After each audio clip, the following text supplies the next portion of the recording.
Not too long ago, Brian Ortega was viewed as someone destined to wear the prestigious UFC belt around his waist. He was undefeated with 6 straight UFC finishes and had some of the most dangerous jiu-jitsu fans had ever seen. And with his journey of surviving gang shootouts, holding his dying friend and illegal underground MMA fights, Ortega would have been an incredibly marketable champion. But when those featherweight title shots came, everything came crashing down.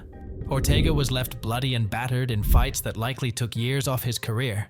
I wanted them to stop that fight going into the 5th round. I was hoping that either the referee or the corner was going to stop that fight. Now though, Brian Ortega is back in the winning column, entering his prime and hunting after a 3rd title shot that will undeniably define his career. Brian Ortega's upbringing was like no one else's on the UFC roster. While most kids were graduating high school, for Ortega, gang wars, gun violence, and street fights were the norm.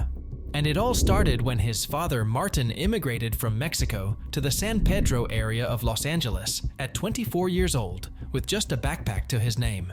But within that backpack was a pair of boxing gloves, a sign for Brian's eventual future. The San Pedro area was a breeding ground for violence, and even at 5 years old, Brian Ortega was introduced to the harsh realities of his surroundings. And in the projects, all you had was Mexicans and blacks, really. You know what I'm saying? Section 8. And then I was always getting bullied, even as a 4-year-old. Like, we're playing with the tennis ball or something. Some kids come take it. You come home, your dad's like, go get it back. So you have to go get it back. If you don't come back, you get that ass whooped. In the years that followed, Ortega became indoctrinated into that life. The majority of his adolescence was spent on the streets, while his parents worked hard just to keep the lights on at home, something they didn't always succeed at. He routinely slept on the floor in a room filled with numerous people as part of a Section 8 housing project, was kicked out of every high school he attended, and had all too frequent run-ins with the law. And if you win this fight, does that mean no more sleeping on the floor? I saw in embedded you still sleep on the floor. What's up with that? I grew up sleeping like that, man. My house growing up, I had 14 to 16 people in it. And I didn't really have, like the rooms were never there, nothing was ever there. So it was the couch or the floor. And I feel like just growing up like that. And then finally in my teens, when I rebelled, I went and spent the night at other people's house and it was the same thing. So I feel comfortable there, It's kind of weird, but I guess I'm a product of my environment. At times, Ortega's father would park a motorhome outside their house just in case any stray bullets from a shootout would happen to end up in their direction. This was the kind of environment that shaped Brian Ortega. On his block, being able to survive and look after yourself was far more valuable than graduating high school. So I already had some little thing to me, and my dad put me in kickboxing. He goes, man, this kid's gonna have problems growing up. I hope he knows how to fight. So he put me in kickboxing from 4 to 13. Dang. I trained in there I became the champ, by the time I was 12, 13 years old, I became the champion in the national champ in kickboxing. And then I lost my title, and then I quit. Because it was like, man, I'm tired of doing this. I'm tired of trying to make you proud, Dad. Like, I just want to be a normal kid. Like, everyone's out there playing, doing things. I got to leave because I have to go train. But while his kickboxing training usually held him in good stead, when an 18-year-old tried to fight the then 13-year Ortega, it wasn't enough. And they call him Casper from some kind of hood, and he was 18 at the time I found out recently, and I was 13. But they call him Little Man at that time. And he came up to me just talking, all this thing, and I was like, what? Like, for what? And then I got my group of friends that I could beat them up, so they're looking at me like, no, man, you got to hold your own. And I look, and I try to go home, and I look at my dad at the door, like, giving me that, like, the old school nod, like, go for it. Dang. So then I just squared up with him, and we started going for it. I had him on the stand-up, but he grabbed me in a headlock and just started pounding on my face. Which is why after being unable to escape a headlock, Ortega's father took his then 13-year-old son to a local Brazilian jiu-jitsu school in the hope that if he had to fight someone bigger and older, he'd be just fine. And it just so happened that BJJ school was none other than the legendary Rener Gracie's academy. He grew up super kind of all-street gang member, got kicked out of school. The only thing that kept him in his line was jiu-jitsu. His family couldn't afford for it. The Gracie Academy is super expensive. So Rener realized he wasn't showing up. So he went to his house and he goes, what's going on? His dad goes, we can't afford it. Rener goes, I'll take care of it. I will cover him for life if you just make sure he comes to school and stays out of trouble.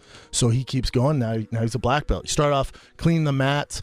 He's like, I'm gonna try to headlock you, do this, and then so we were already going started through breaking it down right there. Yeah, he was like telling me how not to get caught in headlocks, and then I want to say a few days later, whatever, we watched the UFC fight Hoist, and then we saw him fight all these big guys. Ken Shamrock, he fought Gerard Gordeau, he fought all these guys, and just literally tapped him out.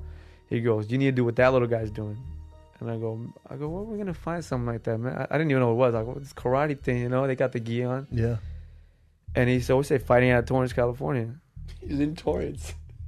You were in Torrance. I'm like, yeah. Dang. And then literally we looked for it, and it was off the street that we live off, Carson Dad, Street. it's across less the than street. like half a mile, right? half a mile or a mile, yeah. Despite being shy and hardly speaking, Brian Ortega was a sponge for knowledge.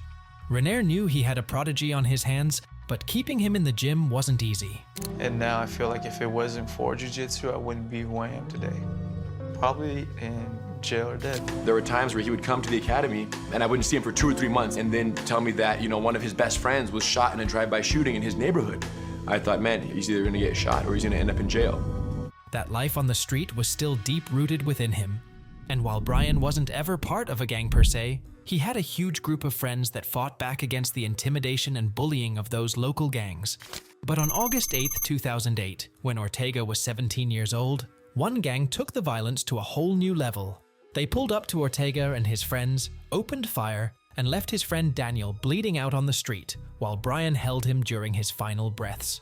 I've been and done a lot of things as well, like my cousin died and got shot, what I'm saying? That triggered a different kind of thing. And then hanging out and getting in fights with the homie, what I'm saying? I was from the hood, Yeah.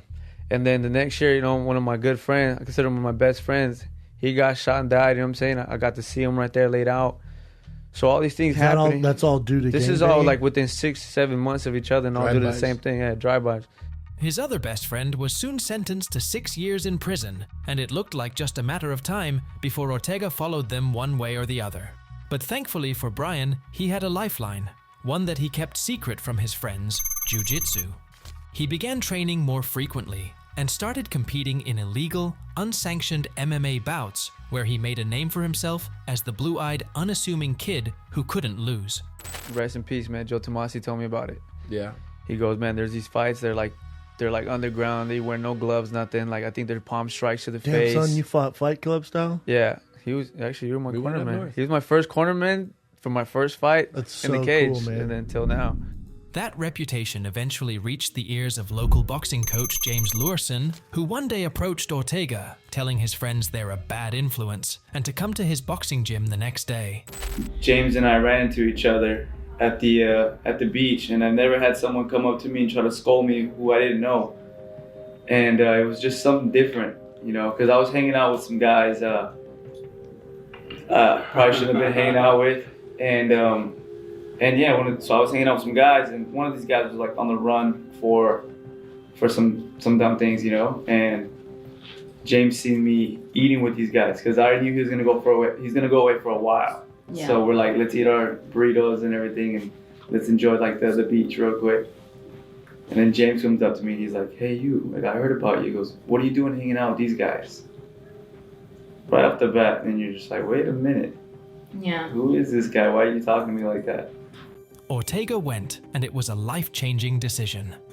Within just 2 years of that interaction, the kid destined to end up in jail, or worse, was a professional MMA fighter, and 4 years later, he was an undefeated UFC prospect with the world at his feet. And when Ortega made his UFC debut in 2014, he put the entire division on notice after a first-round submission. But just a few weeks later, everything came crashing down when it was announced that Brian Ortega had tested positive for performance-enhancing drugs. Maybe it was those childhood roots of disobeying rules, but Brian Ortega had taken an anabolic steroid and was handed a 9-month suspension. For someone failing a test on their UFC debut, it's potentially a career-ending situation. But while there's no defending a drug cheat, Ortega owned his error and did his time. Yes, I did take something. I never took nothing that was like injectables or whatever like that people say they were, but it was an oral thing to make you cut weight, but it's almost like hydroxycut in a way, you know, like, so, or like FemFit, remember that? Yep. So I took that, you know, in order to help my weight cut, which every fighter hates weight cutting, but I never excused no matter what it is that I took, you know. I took full responsibility for what it is, what I did, and I did my punishment, I paid my time, and I continue with my life as anyone else does, you know. Fast forward 9 months, and Brian Ortega was back, and he definitely made up for lost time. In just a couple years, Ortega had finished everyone in his path and was climbing the featherweight rankings, mostly due to his elite BJJ. Here are the bodies that this guy's collecting: Mike De La Torre, Thiago Tavares, Diego Brandao, Clay Guida, Hanato Moicano, Cub Swanson, Frankie Edgar. 7-0 in the UFC. All of them by way of finish. But he had this unique tendency to be down on the scorecards, but find a finish from seemingly nowhere.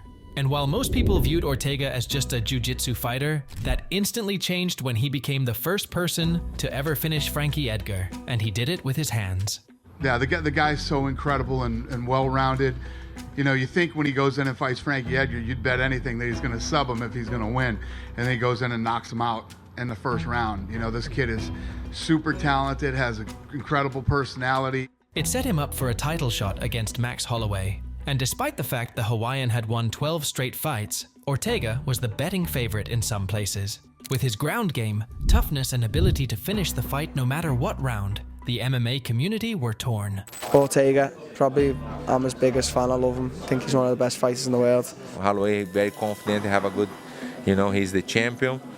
I am 50-50. It's another tough one, man. I don't know. Honestly, I don't know. That's a really good fight that I'm really excited for. I just don't know who wins that one, you know. But when the two faced off, Ortega was handed a rude awakening. The fight was a brutal one-sided beatdown, one that made a lot of viewers uncomfortable watching, hoping that the referee or doctor would stop the onslaught and save Ortega from his own toughness. How impressed were you with Brian's performance? Blown away. I was blown away. I wanted them to stop that fight going into the 5th round. I was hoping that either the referee or the corner was going to stop that fight. The fight needed to be stopped. You know, for all of us in here that have been in the fight game for a long time, that's what you call too tough for your own good.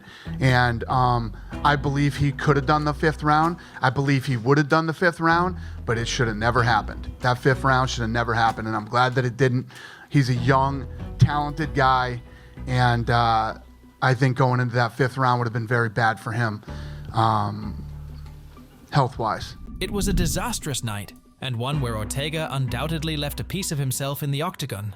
And we wouldn't see him compete again for almost 2 years after that unfortunate night. But when he eventually did, he put on a shutout performance against a veteran of the division in the Korean Zombie. Due to both Holloway and the now champion Alexander Volkanovski batting away every contender in sight, Ortega found himself the next in line for a shot at the belt.